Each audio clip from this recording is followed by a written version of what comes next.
Welcome back to the channel, everybody. If you guys are new to the channel, make sure you guys like, comment, and subscribe. Man, so the other day, I did a super rookie mistake.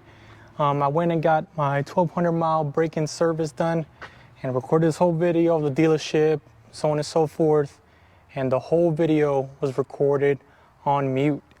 So I'll probably put some of that footage in here in this video because I did see my Hellcat there. So if you guys in the video, you'll see that my Hellcat is still for sale at Temple BMW, Garland Shelton, and I think right now it's still at 76 or 77,000. So if you're looking for a Hellcat and well maintained, good condition, so on and so forth, go ahead and pick that up. But I am going to talk about the break-in service that I recorded, but I wasn't able to show with volume because it was muted. So the break-in service. So for this car, unlike some of the other vehicles that say, 500 mile break-in service, this one has a 1,200 mile break-in service that you need to basically keep it under a certain RPM. You can't launch the car.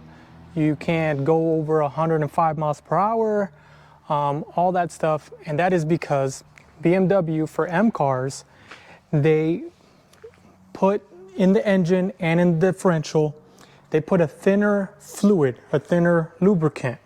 And what that does is throughout the 1,200 mile period, that'll go ahead and lubricate all the parts, lubricate the differential, the motor, and it'll pick up any metal shavings, anything that's left in the engine. It'll clean all that up. So that's why it's very important that you perform, to standard, your 1,200 mile break-in period, and that you bring the car in.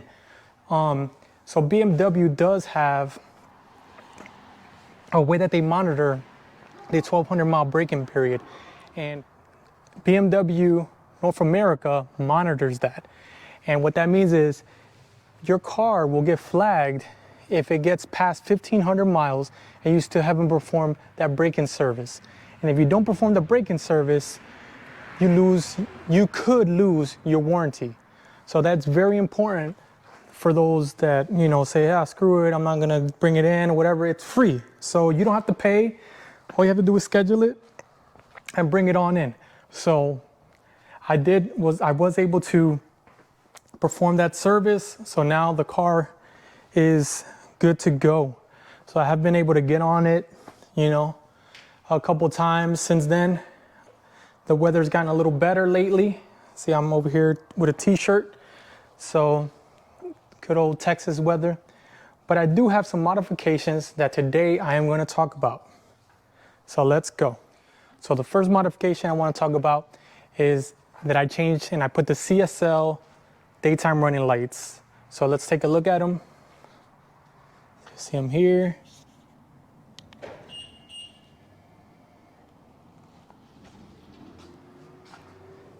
And those things, they're beautiful, man. It really made, especially on this color and with the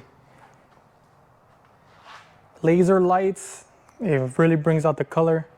It looks really good. So installing these were pretty simple. There was nothing real crazy to do as far as the install. There's a lot of videos out there of installing this modification. Just take your time. I'm not the handiest person, and I was able to, the first side took me a while because taking out the fender liner and, you kind of baby in the car and taking things apart. And the second side took me like maybe a quarter of the time. It took me maybe, an hour, 45 minutes to do all this stuff because I did do some other mods on this side, and this side took me like 15 minutes. So pretty simple once you get the hang of it. So there's that. I did add 15 millimeter spacers. So these are the Future Classics, 12 millimeter spacers, and I did it all the way around. So that's how it looks. And I have another mod that I'm about to show you, because with the spacers, you still see this wheel gap. So I have something that will be fixing that, and hopefully we get it installed this weekend. I also did install the body color reflectors. So you can see them there. Those are pretty simple to do. I was a little nervous because of the PPF, and did the ones in the rear. I don't know if you can see that. These are usually like red. That's the slit, the black slit. So this was, for what it is, it's kind of a pain, because you do have to take the bumper apart.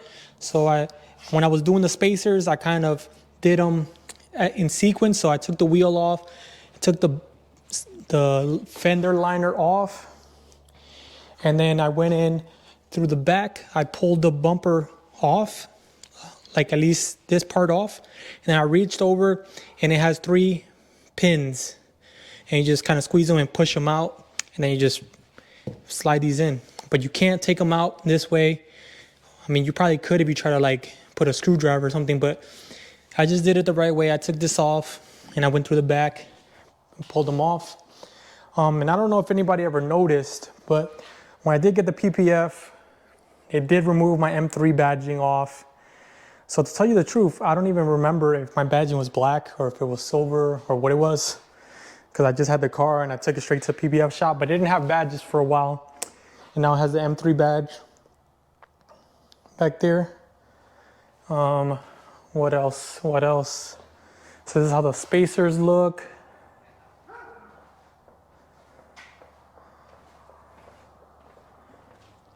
And I did add the BMC filters in here. These are the stock filters.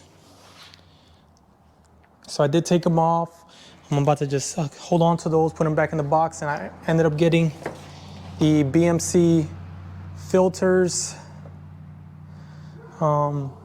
Induction noise, not too much induction noise.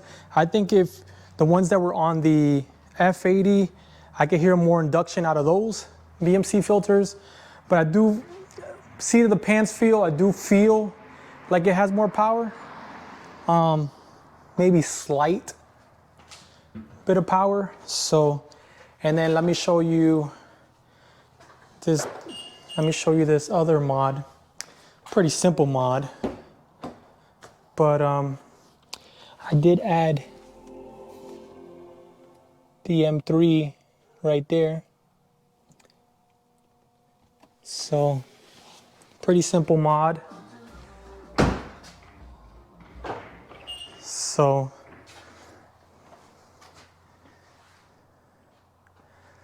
those are about it for modifications for that. All right, guys, so there you go. So I got my 1200 mile break-in service, added the BMC filters, the CSL lights. I got my spacers. I have my markers, body panel markers put on. I got that little badge on the inside of the car. I do have, actually forgot to mention this big thing. I just installed yesterday afternoon the SST valve controller for the exhaust. The exhaust sounds a lot better now. So in a little bit, I'll show you guys the SST valve controller and basically what it has. So let's go. So this is the SST controller for the valve controller, and basically it has 4 buttons. So I have it already programmed on my garage door opener. I have the fully open and then fully closed. Well, not fully, but closed version. I might change it to fully open and then normal operation. So this has 4 modes. A is fully open, B is closed, C is normal operations, and D is 50-50. So it kind of like opens halfway. So kind of give you a little bit loud, but not too loud all the time. The good thing about the always open part is the fact that it's open even on efficient mode, so on and so forth. So you can drive around, save a couple, MPGs, and it'll still sound good. So we're gonna go ahead and give it a cold start, and let's see, it should still be open.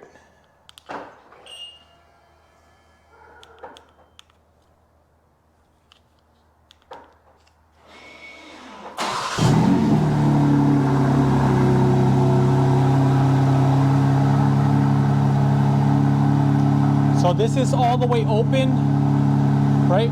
This is closed.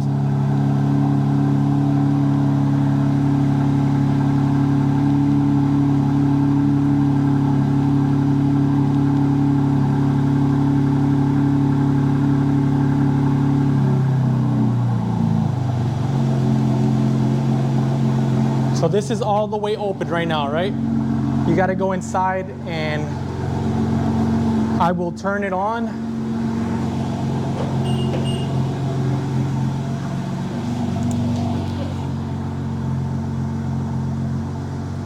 All right. So this is open. That's closed. And that's standard. You see how quiet it is? Now let's open it. So you can already hear it open. So it sounds a lot better. I can hear the burbles. It's way, way better now. So in the next video, I'll give you guys some revs, so on and so forth, because I have a big gripe about my M3 and the fact that my wife's Raptor sounds a whole lot better than the M3. So that'll be in another video. I'll give you guys some revs and some sound of the SST valve controller, because it's only gonna be like this with just a valve controller for a couple more days. I have a new mod coming in to give a little bit more sound and make it sound a little bit better. So with that being said, stay tuned, stay safe, stay blessed. Out.